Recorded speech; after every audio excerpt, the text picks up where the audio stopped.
ஓம்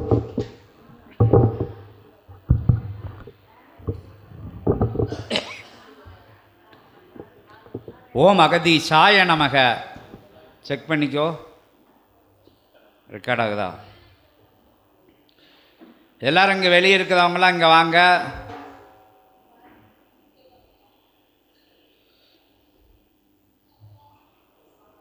எல்லாரும் சற்சங்கத்தில் கவனமாக இருங்க. ஏன்னா வரதெல்லாம் ஆதி கைலாய சிவசூட்சம நூல் வழியாக வருது. ஒவ்வொரு வார்த்தையும் உங்கள் குடும்பத்தில் அனுக்கிரகத்தை கொடுக்கக்கூடிய வார்த்தைகள், ஆசீர்வாதத்தை கொடுக்கக்கூடிய வார்த்தைகள். கவன சிதறல் இல்லாமல், கவன மாற்றம் இல்லாமல், கொஞ்சம் உறக்கம் வந்து அப்படி வெளியே ஒரு லாந்திட்டு வந்துக்கோங்க. ஏன்னா இப்போ இது தவத்துக்குள்ளே கொண்டு போகக்கூடிய உரை. ஆதி கைலாய சிவசூட்சம நூலிலிருந்து வர்றது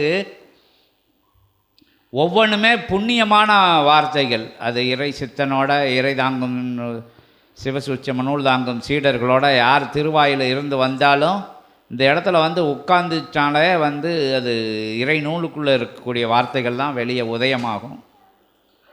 ஒவ்வொரு வார்த்தைகளும் அது எந்த நிலையில் இருந்துட்ட போதும் அது நன்மை பயக்கக்கூடிய, பாவ நிலைகளை சாப நிலைகளை போக்கக்கூடிய, இடர் இன்னல்களை தீர்க்கக்கூடிய, இன்பம் அளிக்கக்கூடிய வார்த்தைகளாக தான் அது உதயமாகும். இருளில் சூரியன் உதயமாகி எப்படி வெளிச்சத்தை கொடுக்கோ, அதுபோல் இருண்ட பக்கங்களில் இறைஞானம், சிவஞானம், சித்தஞானம், உயர் பிரபஞ்ச ஞானம், உயர் இறை அறிவியல் அற்புதமாக தவழ்ந்து எதையும் படிக்காட்டாலும், எதையும் பார்க்காட்டாலும், எதையும் கேட்காட்டாலும் படித்தவங்க எல்லாம் படித்தவங்க விஷயங்களெல்லாம் இதில் இருந்து மாறுபட்டு வேறுபட்டு நிலைகளில் இருந்து ஞானம் அப்படிங்கிற விஷயத்தை எத்தனையோ உயர்நிலை கொண்ட படிப்பாக எகலோகத்தில் சொல்லப்படுகின்ற அந்த 3 எழுத்து ஐஏஎஸ், ஐபிஎஸ்ஸு அப்படின்னு எத்தனையோ நிலைகள் இருக்குது. அது சான்ற விஷயங்கள். இப்போ கூட பிள்ளைகள் படிக்கக்கூடிய நாகரீக காலத்தில் இப்போ வந்திருக்கக்கூடிய கல்வி நிலைகளெல்லாம் எத்தனையோ டிகிரி, எத்தனையோ தொழில்நுட்பங்கள், உயர் மருத்துவ படிப்பு, எல்லா விஷயங்களையும் படிச்சிருந்த போதும் ஆனால் வாழ்வியல் படிப்பு அப்படிங்கிறது, வாழ்வியல் ஞானம் என்கிறது, இறைவனோட உயர் சூட்சமம் எப்படி உலகத்தில் இயங்குது. அதாவது விஞ்ஞானம் மெஞ்ஞானங்காங்களா, மெஞ்ஞானத்தை எங்கேயாச்சும் இருந்து லேசாக ஒரு சின்ன ஒரு புள்ளியை, ஒரு இலக்குன்னு கூட சொல்ல முடியாது, எங்கேயோ ஒரு ஓரசாரத்தில். இப்போ பூமியில் ஏதோ பூமி எவ்வளோ பெருசு, ஒரு பூமி இவ்வளோ பெரிய பூமி உருண்டையில் எங்கேயாச்சும் ஒரு ஊரை, எங்கேயாச்சும் ஒரு தெருவை, எங்கேயாச்சும் ஒரு ஆலய வளாகத்தை, எங்கேயாச்சும் ஒரு கட்டட வளாகத்தை பார்த்துட்டு நம்ம பிரமிச்சு நிற்கமில்ல. இறை சூழ்ந்த இறை பிரபஞ்சத்தை இறை ஆட்சி பண்ணுகின்ற, இறையே இருந்து பஞ்சபூதங்களாக ஆட்சி பண்ணுகின்ற நிலையை நம்ம இயல்பான கண்கள் வழியாக பார்க்க முடியாது. அதை எங்கேயோ ஒரு சின்ன சின்ன விஷயங்களை பார்த்துட்டு நான் ஞானம் அடைஞ்சிட்டேன், ஞானம் எல்லா விஷயங்களும் எனக்கு தெரியும், ஏதோ ஒரு 2 சித்தர்கள் எழுதின புக்கோ இல்லாட்டி இது யார் எழுதின புக்கையோ படிச்சுக்கிட்டு நான் ஆன்மீகத்தில் எல்லாம் தெரியும் அப்படி இப்படின்னு இருக்கிற நிலை போல் எது எனக்கு தெரியாது அப்படிங்கிற நிலையுள்ள மாந்தர்கள் எல்லாமே இருக்காங்க, வேறுபட்ட மாறுபட்டவங்க. ஆனால் இங்கே ஒவ்வொரு வார்த்தைகளும் எளிமையாக சொல்லி கொடுக்கப்படுது. வாழ்வியல் முறையை, உயர் மெஞ்ஞானத்தை, உயர் அறிவியலை, இறைவனோட அறிவியல், பிரபஞ்சத்தோட அறிவியல், இயக்க அறிவியல், இயங்குகின்ற அறிவியல், இயக்கப்படுகின்ற, இயக்க வைக்கின்ற, இயக்கமாக இருக்கக்கூடிய அறிவியல் தான் இறை அறிவியல். அந்த நுட்பத்தை உங்களுக்கு யாரும் பேசக்கூடாது. அதான் மாறி மாறி சொல்லுது. பேசணுன்னா வெளியே எந்திரிச்சு போயிடணும். அது எவ்வளோ முக்கியமான பேச்சாக இருந்தாலும் சரி, அறிஞ்சவங்க தெரிஞ்சவங்க. ஏன்னா இங்கே உரை இடை தடைப்பட்டுரும். அப்போ நூல் அதோட பாவ நிலைகளை சுமக்க வேண்டியதாக வரும். அதை பேச்சை குறைச்சிக்கோங்க. ஏன்னா இப்போ எங்கே பேசணும் எங்கே விட்டோன்னு தெரியாமல் போயிடும். சித்தர்கள் சீற்றம் அடைவாங்க, சிவநூல் வந்து தடைபட்டு போயிடும். அதனால் இங்கே சிவகோரையில் உட்கார்ந்துருக்குது கைலாயத்தில் உட்கார்ந்த மாதிரி இன்றைக்கி உட்கார்ந்துருக்கிறது திருப்பார்கடலில் உட்கார்ந்து நாராய பெருமானே சூட்சமாக வந்து உட்கார்ந்துருக்கிற நிலை தான் இன்றைய நிலை.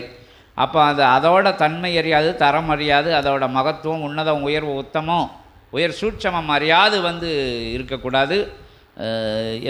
இது வந்து பலருக்கு பறைசாற்றக்கூடிய நிலை. இது வந்து பிரபஞ்சம் முழுவதும் இந்த கருத்துக்கள் வந்து பகிரப்பட இருக்கிறதுனால இங்கே ஒரு சின்ன இடையூறுகள், கவனக்குறைவுகள், சில அலட்சிய நிலைகள் செய்தாலும் கூட அது பிரபஞ்சம் முழுவதும் எதிரொலிக்கும். அதனால எதிர்நிலைகளும் உங்களுக்கு பாதிக்கும். புண்ணிய நிலைகள் ஒரு தண்ணி எடுத்து வைக்கும்போது, ஒரு சின்ன சின்ன உதவிகள் செய்யும்போது, அமைதி காக்கும்போது உங்களுக்குண்டான புண்ணிய நிலைகள் பகிரப்படும். அலட்சிய நிலைகள் இங்கே இருக்கக்கூடாது. சிவகோரையில் ரொம்ப ரொம்ப முக்கியம். அலட்சியம் பண்ணது சித்தர்களை அவமானப்படுத்துகிற மாதிரி, சித்தர்களை சிவநாராயண பெருமானையே அவமானப்படுத்தக்கூடிய நிலைகள், சின்ன சின்ன சீற்றங்கள் கூட மாற்றங்கள் நிகழ்ந்து மகாநூல் வந்து மகத்துவமிக்க உன்னத உயர் பாதையில் இருந்து விலகி நிற்கக்கூடிய நிகழ்வுகள் நடந்தேறிடும். சின்ன சின்ன தவறுகளை குறைச்சிக்கோங்க, உயர்வாக இருங்க. அது உறக்கம் வந்து அங்கிட்டு போயிருங்க, இந்த தவநிலைக்குள்ளே போகும். இந்த புனிதமான வார்த்தைகள் வரும்போது அது தவத்துக்குள்ளே கொண்டுட்டு போகுது. அதனால் தப்பு கிடையாது. எந்திரிச்சு ஒரு உலாவிட்டி வந்து திருப்பி உட்காந்துக்கோங்க இயல்பில். அப்படி இறைஞானத்தை, சித்த ஞானத்தை, சிவஞானத்தை, மகத்துவமிக்க பிரபஞ்ச பேரியக்க உயர் சூட்சமத்தை எல்லாம் சொல்லி கொடுக்க முடியாது. என்ன ஒரு வளாகத்தில் ஒரு இடத்துல இருந்துக்கிட்டு, ஒரு சின்ன ரூமுக்குள்ளே இருந்துக்கிட்டு 4 செவத்தை பார்த்துக்கிட்டு, மேலே இருக்கக்கூடிய மின்விசிறிகளை பார்த்துக்கிட்டு, அங்கங்கே மாட்டி வைக்க படங்களை, விளக்குகளை எல்லாம் பார்த்துக்கிட்டு பிரபஞ்சத்தையே பார்த்ததா நினச்சிக்கிடக்கூடாது. இப்போ பிரபஞ்ச சபைக்கு வந்துட்டால் உடனே பிரபஞ்சத்தை பார்த்துட்டோம் அப்படிங்கிற நிலை கிடையாது. அதில் என்ன சொல்லப்படுது, என்ன அருளப்படுது, என்ன வழங்கப்படுது அப்படிங்கிறத உற்று நோக்கும்போது, உயர் சிந்தனையிலே உயர் சபையை வச்சுருக்கும்போது, உண்மைதான் பணிஞ்சு நிற்கும்போது இங்கே ஏதோ மகத்துவம் இருக்குது, மகோ உன்னதம் இருக்குது, சிவப்பேராற்றல் இருக்குது. சித்தர்கள் வளம் வந்து எல்லாம் பேசுகிறாங்க. எல்லாம் சித்தர்களை தேடி அங்கங்கே கோவைக்குள்ளேயும் காடுகளுக்குள்ளேயெல்லாம் மரமட்டைகளுக்கெல்லாம் பூந்து பார்த்துக்கிட்டு இருக்காங்க. சித்தர்கள் அங்கே வாழ்வாங்க, இங்கே வாழ்வாங்கன்னு. ஆனால் இங்கே சித்தர்கள்லாம் வந்து நேரடியாக பேசக்கூடிய நிலை, உங்களை உட்கார வச்சு பேசக்கூடிய நிலை, உங்களை உணவு கொடுத்து, உங்களை அசுவாசப்படுத்தி, உங்கள் ஆனந்தப்படுத்தி, உங்களுக்குள்ளே உங்களா எளிமையாக இருந்து சித்தர்கள் உலை நிறைக்க மாணர்கள் ரூபங்களில் மனிதர்கள் வடிவில், மனித சுவடி வடிவில் வந்து இந்த இடத்துலேருந்து பேசுகிறாங்க. இது எத்தனையோ பேர் எத்தனையோ எல்லைகளிலிருந்து இந்த பேச்சை கேட்க மாட்டோமா, அங்கே போக முடியாதா, ஏதோ ஒரு போக முடியாத தேசத்தில் இருக்கிற எல்லை மாதிரி அவங்களுக்கு தூரத்தில் இருக்குது. இந்த எல்லை தூரத்தில் இருக்குன்னா வினை நிலைகள் அவங்க வரவிடாமல் தடுத்தாட்கொள்ளுது. வரணும் அப்படின்னு நினச்சான்னா வந்துடலாம். ஆனால் அதற்குண்டான சமய சந்தர்ப்பங்கள், அந்த புண்ணிய நிலைகள், உயர்வான இந்த இடத்துக்கு வந்தே ஆகணும் அப்படிங்கிறத அந்த சபதம் ஏற்படுத்திய நிலைகளை வந்து ஒரு ஆள் செய்யும்போது, ஒரு மாந்தர்கள் செய்யும்போது, ஒரு மங்கையர்கள் செய்யும்போது, ஒரு இல்லத்தரசிகள் செய்யும்போது, யாருனாலும் செய்யும்போது, குழந்தைகள் கூட ஓம் அகதீசாய நமக, ஓம் சிவமகா வாழை சித்த தேவாய நமங்கிறத 48 நாட்கள் வந்து திருவிளக்கேற்றி அற்புதமாக அந்த அந்த திசை இருக்கக்கூடிய அந்த சபை இருக்கக்கூடிய அந்த திக்கு நோக்கி அமர்ந்து மந்திரம் ஜெபிக்கும்போது பிரபஞ்சத்தோட தொடர்பு கண்டு பிரபஞ்சத்தில் வைக்கக்கூடிய வேண்டுதல் இறைவனுக்கு செவிக்கு கேட்டு, சித்தர்கள் செவிக்கு கேட்டு, உங்கள் இல்லங்கள் வந்து இல்லங்களில் இருக்கக்கூடிய எதிர் ஆற்றல்களை, வினைநிலை கொண்ட வேட்டு மாற்று ஆற்றல்களை இங்கே போனால் இவங்க தெளிஞ்சிருவாங்க, இவங்க முன்னேறிடுவாங்க, இவங்க இடைத்தடைகளை எல்லாம் விட்டு உயர்வுக்கு வந்துடுவாங்க அப்படின்னு தடுத்து நிலைகளில் இருக்கக்கூடிய ஆற்றல்கள் வந்து படிப்படியாக அதனோட அந்த ஆற்றலோட அதி தீவிரமான அந்த நிலைகளை வந்து இங்கே இருக்கக்கூடிய கணங்கள் போய் அதை விரட்டி அடித்து உங்களுக்கு அருள் காவல் விட்டு, சிவ காவல் விட்டு, சித்த காவல் விட்டு, பிரபஞ்ச காவல் விட்டு, திருமுருகனோட வேல் சூழ் நின்று அற்புதமாக நந்தியம்பெருமானோடைய கணங்களெல்லாம் போய் அவங்கள கூட்டுட்டு வருகின்ற பணியைத்தான் இந்த சபையில் செஞ்சுக்கிட்டு இருக்காங்க. அதுக்கு தான் அதிகாலை பிரம்ம முகூர்த்தத்தில் விளக்கேற்றி வணங்கி நிற்கணும்னு சொல்லுது. அதுக்காகத்தான். நீங்கள் எத்தனையோ படைபலம் இருக்கலாம், உங்களோட பணபலம் இருக்கலாம், உங்கள்கிட்ட அந்த பலம் இந்த பலம் எல்லா பலமும் நீங்கள் இருக்கதா நினச்சிக்கிட்டு இருக்கக்கூடிய நிலைகளெல்லாம் அது வந்து மாய நிலைகள். அது அது இருந்தும் இல்லாமல் போயிடும். எல்லா விஷயங்களும் இருந்தும் இப்போ 10 பேர் சுற்றி இருக்கல வினை நிலை பிடிச்சு நோய் நொடி வந்துட்டுனா அந்த எல்லா ஒரு வெளிநாட்டு சேர்ந்த ஒரு மாந்தன் கூட கிட்டத்தட்ட ஒரு டாக்டர் டீமையே வச்சுருந்தாப்படி. அது என்னால் உயிர் வாழ்ந்தணும், ஏதாச்சும் பிரச்சனைகள் வந்தால் நம்மளை காப்பாற்றிடணும்னு ஒரு ரொம்ப பிரபல்யமான ஒரு மருத்துவ குழு இருந்தது. உங்களுக்கு எல்லாருக்கும் தெரியும், மைக்கேல் ஜாக்சன் ஒரு அந்த அந்த ரொம்ப பிரபல்யமான ஒரு நிலை. பிரபல்யமானா என்னது, இகலோகத்தில் அங்கெல்லாம் ஒரு அடையாளம் கிடையாது, அட்ரஸ் கிடையாது, ஒன்றும் கிடையாது. அங்கே போக வேண்டிய இடங்களில் அத்தனை நிலைகள் கோடி கோடியான யாருக்கும் இல்லாத அவ்வளவு உயர் தொழில்நுட்பத்தில் இகலோகத்தில் இருக்கக்கூடிய தொழில்நுட்பத்தில் இருக்கக்கூடிய எல்லா வசதிகளோடு இருக்கக்கூடிய, அது என்ன தேவலோகத்தில் கூட அந்த வசதி இருக்கா அப்படிங்கிற அளவுக்கு அவ்வளோ விஷயங்கள் செஞ்சு வச்சு அவ்வளோ மருத்துவ குழுவோடு இருந்து ஒன்றும் செய்ய முடியல, ஒன்றும் புரியலை அவங்களுக்கு. ஏன்னா அது இறை சுச்சமம், அதுதான் அதுக்குள்ளே மெஞ்ஞானம் கலந்துருக்கு, பிரபஞ்சத்தோட இயக்கம் இருக்குது. அப்போ எல்லோரும் இங்கேருந்து சூன்யத்தில் தானே இருக்காங்க, எல்லாமே ஒன்றும் இல்லை. கற்றறிந்த அறிவுகள் என்னாச்சு, கற்ற நுட்பங்கள் என்னாச்சு, மருத்துவ முறைகள் என்னாச்சு, விதிக்கு முன்னாடி மண்டி ஓட்டி நின்றுச்சா இல்லையா? ஒரு சின்ன எடுத்துக்காட்டுக்கு தான் இந்த விஷயங்கள். அதனால் நம்ம அது இருக்குது, இது இருக்குது, பாதுகாப்பு கருவி இருக்குது, டிடெக்டர் இருக்குது, கேஸ் டிடெக்டர் இருக்குது, அங்கே கிச்சனில் இங்கே இந்த டிடெக்டர் இருக்குது, அந்த மாசு கட்டுப்பாட்டுக்கு அது இருக்குது, இது இருக்குது, உள்ளே காற்று போகாத அறை அப்படி இப்படி உள்ள ஆளி தாண்டி இருக்குது. அங்கெல்லாம் வாட்ச்மேன்கள் கேட்டுக்கு நிற்காங்க. எல்லா நிலைகளும் மாய நிலை தான். பிரபஞ்சம் நினைக்கும் போது நீ எங்கே இருந்தாலும் முன்னாடி சொல்லுவாங்க, உன்னை மரணம் வரப்போகுது உறுதி அப்படின்னு. ஒரு ராஜாவோட பையனுக்கு சொல்லப்பட்டது, இந்த வயசில் இவன் இறந்து போயிடுவான்னு. அவனை எப்படி கடல் நடுவில் கொண்டு வச்சுருந்து அங்கே ஒரு மிதக்கும் கோட்டை கட்டி அதில் பத்திரப்படுத்தி வச்சிருக்கையில் அந்த டைம் வரையில் ஏதோ எலுமிச்சங்கனி போச்சு, அதை எடுத்து மோந்து பார்த்துருவான். அதுக்குள்ளே இருந்து நாகம் தீண்டிரும், அதில் சின்ன நாகம் இருந்து மூக்குக்குள்ளே போயிடும், அப்படி இப்படின்லாம் சொல்லுவாங்க. ஏதோ மாயக்கோட்டை கட்டி வைக்கல, அதில் இருக்கிற அந்த அந்த இது உள்ள சிலை மேலே ஓட்டு அமுக்கிடுச்சு, அந்த டயத்துக்கு அது நடந்தேறிச்சு அப்படின்னு சொல்லுவாங்க. விதி வலியது. விஞ்ஞானத்தோட மெஞ்ஞானம் உயர்ந்தது, அது இறைஞானம், அது இறை சூட்சமம், பிரபஞ்ச சூட்சியம். அந்த விஷயங்களை நம்மளோட அதுக்கு ஈடான நம்ம விஷயங்கள் இயல்பில் எதுவும் செய்ய முடியாது. அதான் நம்மளோட உடம்பும் அதே மாதிரி தான். அதற்கு உயர் சூட்சமான இறை சூட்சமத்தை செஞ்சுக்கிட்டு இருக்கல, எந்த இடத்துல வேணாலும் பயம் இல்லாமல் இருக்கலாம். என்ன வினை மாந்தருக்குள்ள பழகினாலும் கூட அவங்க வினைகள் நம்மளை தீண்டாது.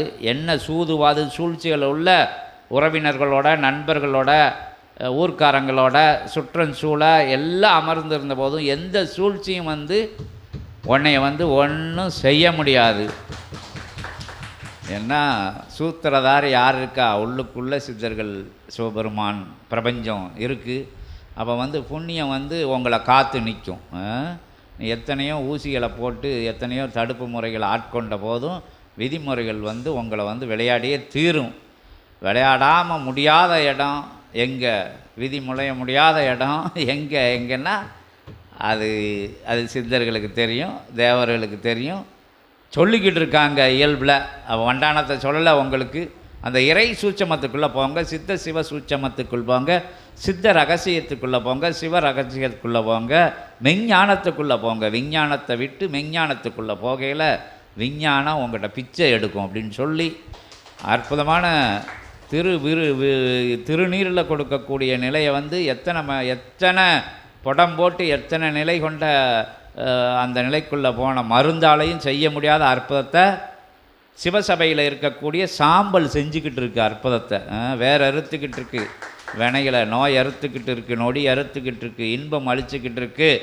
மனநிலையை மாற்றி அமைக்கி, மனம் எனக்கு ரொம்ப டென்ஷனாக இருக்குது, எனக்கு ரொம்ப ப்ரெஷராக இருக்குது, குழப்பமாக இருக்குது அப்படின்னு சொல்லத நிலையெல்லாம் இந்த ஒரு பிடி கை பிடி அளவு உள்ள எல்லா நிலைகளையும் சுட்டி காட்டக்கூடிய இருநிலை தான் அப்படின்னு சொல்லக்கூடிய திருநீர் அப்படிங்கிற வெந்நீர். அது வெண்மையான அற்புதமான பரிசுத்தமான அந்த நீருக்குள்ளே அத்தனை தேவதைகளும் சித்த பெருமக்களும் இருந்து இது 10 நிலை கொண்ட அந்த பாசான முறைகள் இருக்கதா சொல்லப்படுது. நவபாசானம்னு சொல்லுதாங்கல்ல, அதையும் தாண்டி ஒரு பாசானம் கூட சித்த சபையில் இருக்கக்கூடிய அந்த சித்தனுக்குள்ளே இருந்து வரக்கூடிய அந்த ஆற்றலும் அந்த அந்த கொடுத்து கரங்களில் பிடிச்சு கொடுக்கக்கூடிய ஆற்றல்னால் வரக்கூடிய நவபாசானங்களோட தசபாசானங்கள் இருக்கான் அந்த மருத்துவத்தில். அது நம்பி நிற்கும்போது, நாடி நிற்கும்போது, அதை உண்மைன்னு எல்லாரும் வந்து உயர்வாக நிற்கும்போது அவங்களுக்கு பிணி தீருது. அவங்களுக்கு என்ன படிச்சுட்டு வந்தாங்க, என்ன முறைகளை படிச்சுட்டு வந்தாங்க? நம்பிக்கை, சரணாகதி, இறை சபை மேலே உள்ள நம்பிக்கை, இறைவன் மேல் உள்ள சரணாகதி, சித்தர்கள் மேல் உள்ள சரணாகதி. சித்தர்கள்லாம் இங்கே இருக்காங்க, தேவாதி தேவர்கள்லாம் இங்கே வந்து போகிறாங்க, அற்புதமாக இங்கே இருந்தால் பிரபஞ்சத்தை மாற்றக்கூடிய பணியை கொடுத்துருக்காங்க. யுகமாற்றம் இங்கே இருந்தால் நிகழப்போது. திருமுருகன் 27,000 கோடி லோகங்களுக்கு அதிபதியாக ஆற்றலாக உட்கார்ந்துருக்காரு. அறுபடையும் இங்கே தான் இருக்குது. 7வது மருதமலையும் சேர்த்து ஒரே படையாக உட்கார்ந்துருக்காரு.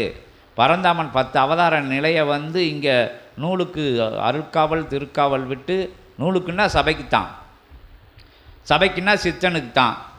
சித்தனுக்கு காவல் விடையில் சித்தனை நம்மளை சீடர்களுக்கு காவல் விடாமல் என்ன செய்வாங்க? சித்தனை நம்பி சரணடைஞ்ச சீடர்களை சித்தன் காவல் காக்கையில் சித்தனை சுற்றி நவகிரகங்கள், பஞ்சபூதங்கள், 63 12 ஆழ்வார்கள், நவகோடி சித்தர்கள், 33 தேவர்கள் எல்லாரும் காத்து நிற்கக்கூடிய நிலை தான் உங்களுக்கு இல் சபை வந்து கொடுக்கப்பட்டு இருக்கு. நம்பி வணங்கி நிற்கல சித்தன் வரையில், சிவசூட்சமம் வளம் வரையில், சிவப்பிரபஞ்சமே வளம் வந்து அகத்தியம் அருட்காவல் திருக்காவல் விட்டு அத்துணை கணங்களும் இல்லம் சூழ நின்று இருந்து, அதான் சாம்பாராணி வாடையடிக்கி, அந்த வாடையடிக்கி, உபூதி வாடையடிக்கி, சந்தன வாடையடிக்கின்னு இங்கே சிவசபை சீடர்கள் சொல்லக்கூடிய நிகழ்வுகள் அதுக்காக தான். உனக்காண்டி கொடுக்கப்படவில்லை, உன்னுடைய தவ வலிமைக்காண்டி கொடுக்கப்படவில்லை.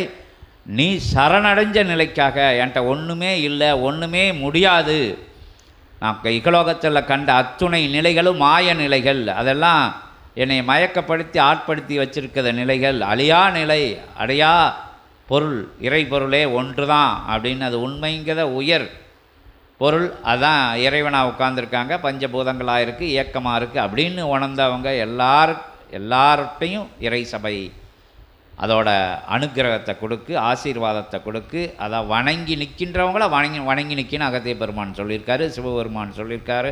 அகத்திய பெருமான் சிவபெருமான் எந்த காலத்தில் போய் வணங்கி நின்னாங்க, யார்கிட்ட போய் வணங்கி நின்னாங்க? அவங்கள வணங்கி நிற்கிற கூட்டங்க தான் பிரபஞ்சம் முழுவதும் இருக்குது. இந்த சபையில் தான் அடிபணி சரணாகதியோடு வாங்க உங்களை வணங்கி நிற்கும்னு சொல்லக்கூடியது. எடுத்துக்காட்டாக அகத்திய பெருமான் அந்த கோவையில் போய் ஒரு இடத்துல வணங்கியே காமிச்சிட்டாரு. அந்த அற்புதமான சபை இது. இவ்வளோ ஆற்றல் மிகுந்த சபையை, இவ்வளோ உயர்ம் இருந்த உன்னதம் இருந்த உத்தமமான கணங்களெல்லாம் வந்து இருக்கக்கூடிய நிலையை வந்து ரொம்ப இப்போ வேகமாக சொல்லுதாங்க. இறைநூல் பகுறதுக்கு அம்பாள் வந்து ஆசி சொல்லுது, அகத்திய பெருமான் தனியாக சொல்லுதாரு, முருகப்பெருமான் சீற்றம் கொண்டு சொல்லுதாரு. எல்லாம் வந்து சபையோட ஆற்றல், இறையோட ஆற்றல், அந்த இறை ஆளுமையோட ஆற்றல் கலியுகத்து மேலே படர்ந்துருச்சு. பேசாமல் இருந்த கடவுளெல்லாம் பேச ஆரம்பிச்சிட்டாங்க. பேசாமல் இருந்த சித்தர்கள்லாம் மனித வடிவில் வந்து பேசிட்டாங்கன்னா இவன் மாறிட்டாங்கன்னு தானே அர்த்தம். அது எங்கே பேசுகிறாங்க? இங்கே தான் பேசுகிறாங்க. இங்கே தான் எங்கள் ஆதி கைலாய சிவசூட்சம நூல் இங்கே தான் இருக்குது. அப்போ இங்கே இருந்தானே யுகம் மாறும், இங்கே இருந்தானே மாறி ஆகணும். வேறு எங்கேயாச்சும் வந்து பேசுகிறாங்க, உட்கார்ந்துருக்காங்க, அங்கே பேசுகிறாங்க, மனித வடிவில் இங்கே பேசுகிறாங்க. யாராச்சும் ஒரு சித்தனை சுட்டி காட்டி இவன் தான் அவதார சூட்சமன்னு சொல்லுதாங்க அப்படின்னு எங்கேயாச்சும் ஏதாச்சும் ஒரு இடம் இருந்தால் நாங்கள் எங்கள் வேலையை பார்த்து எங்கள் இடத்துக்கு போயிடும். யுகம் வேணால் கொஞ்சம் நாள் கழித்து மாறட்டும் அப்படிங்கிறதுக்கு தயாராக இருந்து சவால் விட்டு உட்கார்ந்துருக்காங்க. சிவபெருமான்லேருந்து முருகப்பெருமான்லேருந்து அகத்திய பெருமானும் எல்லாரும். இப்படி ஒரு அற்புதமான தலம் எங்கேயும் அமையாது. மீண்டும் மீண்டும் சொல்லி ரொம்ப விரைவாக வந்து இயல்பில் சபை வளர ஆரம்பிச்சிருக்கு. எல்லாரும் உயர்வாக வந்து உன்னதமாக வந்து சபையை பற்றி தெரிஞ்சவங்க, அறிஞ்சவங்க, சபையில் எப்படி பயணப்படணும்னு சொல்லியிருக்கு, என்ன நிலையில் பயணப்படணும்னு சொல்லியிருக்கு. ஒன்றுமே வேண்டாம், ஒன்றுமே இல்லாமல் இருங்க, அதுதான் இங்கே தகுதி அப்படின்னு. ஒன்றுமே தெரியாதுன்னு நினச்சிக்கோங்க, அதான் இதுதான் இங்கே தகுதி அப்படின்ட்டு. நீங்கள் உயர்வாக கொடுத்தா உயர்வாக இடத்துல உட்கார வச்சுருவோமா அப்படின்னா கிடையாது. கம்மியாக கொடுத்தா அடுத்த கீழே சேரை விட்டு கீழே உட்கார வைக்குமா, அந்த இடம் இங்கே கிடையாது. கொண்டு வந்திருக்கேன்னா இங்கே உட்காரு, கொண்டு வரலைன்னா அங்கே உட்காரு, அந்த இடம் இங்கே கிடையாது. நீ வந்து பெரிய தனவந்தன்னா மேலே உட்காரு, மற்றவங்க கீழே உட்காரு, அந்த நிலை இங்கே கிடையாது. இங்கே ஆண்டி வந்தாலும் ஒரே நிலை தான், அரசன் வந்தாலும் ஒரே நிலை தான், தெய்வங்கள் வந்தாலும் ஒரே நிலை தான், சித்தர்கள் வந்தாலும் ஒரே நிலை தான். எல்லாம் ஒரே நிலையாக வச்சு ஒன்றா பார்க்க வச்சு சமத்துவம் எங்கே நிகழுதுன்னா இங்கே சித்த சபையெல்லாம் நிகழ்ந்துக்கிட்டு இருக்கு. ஏன்னா இறையாற்றல்கள் மேலே இருந்தால் தான் நம்ம பயப்படுவோம் தான். இல்லைன்னா இறைவன் நம்ம கூட கூட உட்காந்து சரியாக உட்காந்து கூட பேச இந்த இடத்துல தயாராக இருக்காங்க சித்தர்களும் தேவர்களும். இப்போமே அலட்சியப்படுத்துதோம். இப்போமே நம்மளை மாதிரி ஒரு ஆள் தானே பேசிக்கிட்டு இருக்கான் அப்படின்னா இறை உள்ளேருந்து உரையாற்றுறதுன்னு தெரிய மாட்டேங்கு, இறை அவதார சூட்சமோன்னு தெரிய மாட்டேங்கு, இறை நூல்லேருந்து பேசுகிறாங்கன்னு தெரிய மாட்டேங்கு. இது மாதிரி ஒரு உரை எங்கேயும் கேட்கல அப்படிங்கிற விஷயங்களை உணர மாட்டேங்கு. ஏதோ சொல்லுதாங்க, என்னமோ கேட்கும் அப்படிங்கிற நிலையில் அறிஞ்சிருந்தாலும், இது தெய்வீக நிகழ்வுதான அறிஞ்சிருந்தாலும் கூட ஒரு அலட்சிய போக்கு, ஒரு ஆணவ போக்கு, எல்லா நிலைகளையும் ஓட இது என்ன நம்ம நிலைகளோட இது ஒரு நிலை, ஒரு சாரம், ஒரு பக்கம், ஒரு ஓரம் ஜாரம் அப்படிங்கிற நிலையில் மனோ நிலையில் கேட்கக்கூடியவங்க இருக்காங்க. இந்த பறைசாற்று நிலைகள் ஃபுல்லாக இங்கே உட்கார்ந்துருக்கிறது கிடையாது, பிரபஞ்சம் முழுவதும் இதை கேட்டுக்கிட்டு இருக்காங்க. அவங்களுக்கு ஏதோ ஒரு எல்லா நிலைகளையும் போய் அவங்க காம குரோத லோப மதமாச்சரிய நிலைகளை கடந்து பஞ்ச இந்திரியங்கள் அது போனால் போகுது, கொஞ்சம் நேரம் கேட்போம் அப்படின்னு சொல்லி அப்படி செவிசாச்சு கண் பார்த்து கேட்கக்கூடிய நிலையில் உள்ள மாந்தர்களும் யுகத்தில் இருக்காங்க, கலியுகங்கிறதுனால. ஆனால் ஒரு வார்த்தை, திரு வார்த்தை, உயர் வார்த்தை, இறை வார்த்தை அப்படின்னு கேட்ட நேரத்தில், கேட்ட நொடி பொழுதில் கற்பூரம் பற்றிக்கிறது மாதிரி சடேர்னு இது ஒரு உயர் ஆற்றல், உயர் உன்னதமான ஆற்றல், இது யுக மாற்றத்துக்கு உண்டான ஆற்றல் தான், இது அவதார நிலை தான், அவதாரம் தான் பேசுகிறாங்க அப்படின்னு சொல்லி அப்போமே சபையை பார்த்து அப்போமே சரணாகதி அடைஞ்சு அப்போமே சீடரான கூட்டங்கள் இங்கே இருக்குது. அப்போமே இறைவனை கண்டவங்க ஆட்கள் இங்கே இருக்காங்க. யாரும் அடையாளத்தை வெளியே தெரியாமல் மறைச்சி வச்சுருக்காங்க. அதுக்காண்டி அங்கேருந்து வரணும், இங்கேருந்து வரணும், உயரத்திலிருந்து குளிக்கணும், இங்கேருந்து அப்படிங்கிற விஷயங்கள் கிடையாது. இங்கே சபையில் இயல்பில் வளர்றதவங்க அங்கங்கே அவங்க பணி நிலைகள்னால, அவங்க தொண்டு நிலைகள்னால அவங்களுக்கு ஒரு அடையாளம் கொடுக்கப்பட்டிருக்கு. அந்த எந்த நிலைகள்லையும் இல்லை. அவங்க உயர் சரணாகதி, வந்த உடனே சரணாகதி, வணங்கி நின்ன சரணாகதி இங்கே இருக்குன்னு நின்ன நிலைக்காங்க உடனடியாக இறைவன் கொடுத்த அற்புதமான வரங்களை பெற்றவங்கெல்லாம் இங்கே எளிமையாக எளிமையாக காட்சி தெரிஞ்சு அடையாளப்படுத்தாமல் சபையில் வளம் வந்துக்கிட்டு இருக்காங்க. தொண்டு புரிபவர்களா, சேவை செய்பவர்களா, வளம் வருவர்களா, இந்த இளைய வரவர்களா, எங்கேயோ இருந்து வர முடியாமல் கூட ஏங்கி நிற்பவங்களாக இருக்காங்க. தூர தேசங்களில் இருந்து இறை சபையின் உன்னதமான உயர் சீடர்கள் இருக்காங்க, உயர் காட்சி கண்டவங்க இருக்காங்க. அகத்திய பெருமான, சிவபெருமான, முருகப்பெருமான, பரந்தாமன எல்லா 10 அவதார நிலைகளை எல்லாரையும் பார்த்த ஆட்கள் இங்கே வராத ஆட்கள் இருக்குது, சபைக்கு வராத ஆட்கள் இருக்குது. சித்தன் போய் பேசின ஆட்கள் இருக்குது, அகத்திய பெருமான பேசி விவரம் சொல்லிட்டு வந்த ஆட்கள் இருக்காங்க. என்ன யாரும் இங்கே உயர்ந்தவர்களில் பக்கத்தில் இருக்கிறவங்கெல்லாம் உயர்ந்தவங்க, தூரத்தில் இருக்கிறவங்கெல்லாம் உயர்ந்தவங்க இல்லை, நிலை கிடையாது. இங்கே வராதவங்கெல்லாம் சீடர்கள் கிடையாது அப்படிங்கிற நிலையும் கிடையாது. பிரபஞ்சம் முழுவதும் அகத்திய சபை சீடர்களை சேர்த்து வச்சுருக்கு. அது இயல்பில் அது வந்துட்டான்னா அவன் அங்கே சொன்ன மாதிரி தாங்க மாட்டேன் அப்படின்ட்டு எல்லையே தாங்காத நிகழ்வுக்கான கூட்டங்கள் அது இயல்பில் வரப்போகுது. அங்கங்கே இங்கே மட்டும் கிடையாது, கிளைச்சபைகள் உள்ள இடங்கள் பூரா பிரம்மாண்டமான சபைகள் அமைய இருக்குது. அந்த விஷயங்கள் எதுக்கு சொல்லுதுன்னா லைட்டாக உங்களை அதிர்வடை செய்யதுக்கு தான். உண்மையான விஷயங்கள் இவ்வளோ நேரம் பேசியாச்சு, இன்னும் டக்குன்னு ஒரு அதிர்வடை செய்யுதுக்கு, ஓ இவ்வளோ பெருசாகிருமா இங்கேருந்து அப்படின்னு டக்குன்னு அதுக்குள்ளே போவோம். அதுக்குள்ளே போய் சின்ன வார்த்தையை நாங்கள் சொல்லிடுவோம்னாட்டு அங்கே போய் உயர் சபையோட உன்னதத்தை சொல்லக்கூடிய நிகழ்வாக உயர் சூட்சமும் இறை சூட்சமும் நடக்கக்கூடிய நிலை இறை உரையில் இருக்குது. முகப்பு வர இன்றைக்கி லைட்டாக சொல்லுதுன்னு அதே நூல் வெளியே திறந்துருச்சு. லேசாக சொல்ல ஆரம்பித்த நிலையில் ஆதி கைலாய சிவசூட்சம நூல் திறந்து உள்ளேருந்து சித்தர்கள்லாம் உரையாற்றிட்டு போயிட்டாங்க. நான் அற்புதமான பிரபஞ்ச திவ்ய தேசமாக, பிரபஞ்ச நாயகனாக, பிரபஞ்ச ரூபனாக பெருமாள் என்கின்ற திருமாலுக்கு திருச்சபையிலே அற்புதமாக நடந்தேறிய திருவிழா கோலம் போல் நடந்தேறிய அற்புதமான ஏகோபித்த நாயகனுக்கு, ஏகாதசி பெருமகனுக்கு, ஏகனாய் நின்றவனுக்கு அற்புதமாக உயர் பிரபஞ்சமே உன்னத லோகங்களெல்லாம் ஒருங்கிணைந்து ஒட்டுமொத்தமாக வந்தமர்ந்து உயர் பூஜை கண்டு உயர் மகா தவம் கண்டு அனுக்கிரக நிலைகளை ஆதி நாராயண பெருமகனாரிடம் இருந்து பெற்று அற்புதமாக முக்கோடி தேவர்களின் நவகோடி சித்தர்களாய் ஒருங்கிணைத்து ஓராற்றலாய் உயராற்றலாய் அனுக்கிரகம் கொடுத்த அற்புதமான அத்தகைய திருவடிதனை தொட்டு வணங்கி திருத்தாள் தனை வணங்கி அகத்தியம் என்கின்ற அற்புதமான பேராற்றலை வணங்கி அருளானந்த சிவ ஆனந்த சித்த ஆனந்த பேரானந்த பெருமகா சபைதனிலே வந்தவர்கள் யாவரும் உயர் சூட்சமமாக வந்தமர்ந்தவர்கள் யாவரும் உயர் லோகங்களிலே வந்தமர்ந்து தவம் கொண்ட இயல்பிலே தவம் கொண்ட சீடர்கள் சூட்சமத்திலே இகலோகத்திலே சபையை நினைத்து வணங்கி நின்ற சீடர்கள் யாவரையும் அற்புதமாக வரவேற்று அமர வைத்து வாழ்த்தி உயர்வான நாராயண பெருமானை உன்னதமான 10 அவதார நிலைகளை தாரை வார்த்து கொடுத்தவனை மகாசபைக்கு மகத்துவமிக்க சபைக்கு கல்கி அவதார நிலைதனையே அற்புதமாக சிவசபைக்கு கொடுத்தருளி சிவசபையிலே வந்து அற்புதமாக அமர்ந்தாட்சி செய்கின்ற நாமதாரியை சங்கு சக்கரதாரியை வருக வருக என வருக வருக என அகத்தியத்தை வணங்கி ஆதி நாராயண பெருமானே வருக, சிவநாராயண பெருமானே வருக, சித்த நாராயண பெருமானே வருக, பிரபஞ்ச நாராயண பெருமானே வருக.